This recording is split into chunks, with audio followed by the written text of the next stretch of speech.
சபரிமலைக்கு மாலை அணிந்தால் வீட்டில் சார்த்தம் செய்யக்கூடாதா என்பதுதான் அவருடைய கேள்வியாக அமைந்திருக்கிறது. அவருக்கு நேரடியாக விடையளிக்க வேண்டும் என்று சொன்னால், சபரிமலைக்கு மாலை அணிந்து கொள்வதற்கும் வீட்டிலே சார்த்தம் செய்வதற்கும் எந்த விதமான சம்பந்தமும் இல்லை என்பதுதான். தாராளமாக வீட்டிலே சார்த்தத்தினை செய்யலாம்.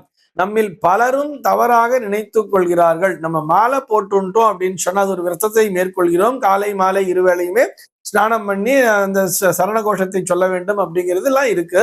அந்த விரதத்தினை கடைபிடிக்கும் பொழுது வீட்டுல சார்த்தம் பண்ணக்கூடாது. இந்த சார்த்தம் அப்படின்னு சொன்னாலே ஏதோ அசுபமான வார்த்தையை போல் இவர்கள் நினைத்து கொள்கிறார்கள்.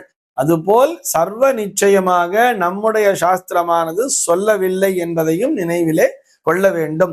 இதற்கு இன்னும் நான் ஒரு படி மேல போய் சொல்லணும்னு சொன்னா, இந்த சபரிமலைக்கு மாலை அணிந்து கொண்டு செல்கிறார்கள் அல்லவா, இந்த பம்பை ஆற்றங்கரையிலே போய் பார்க்கும் பொழுது இந்த பம்பை ஆற்றங்கரையிலே அந்த சார்த்தங்களை செய்பவர்கள் பலரும் இருக்கிறார்கள். இவங்க இந்த காவிரி கரையெல்லாம் போனா சாத்தம் பண்ணணும்னு சொல்றா இல்லையா, தீர்த்த கரையெல்லாம் சாத்தம் பண்றது விசேஷம் சொல்றா இல்லையா, அதே போல பம்பை நதிக்கரையிலேயே சார்த்தம் செய்பவர்கள், அதாவது மாலை அணிந்து கொண்டே சொல்றேன், சபரிமலைக்கு மாலை அணிஞ்சுண்டு இருமுடி கட்டிட்டு போறவாளே கூட அங்கே பம்பை ஆற்றங்கரையிலே தங்களுடைய முன்னோர்களுக்கு சார்த்தாதிகளை செய்கிறார்கள். முதலிலே ஒன்றினை நினைவிலே கொள்ளுங்கள், முன்னோர் வழிபாடு செய்பவர்களுக்கு மட்டும்தான் ஆண்டவனுடைய அருளாசி என்பதும் கிடைக்கும்.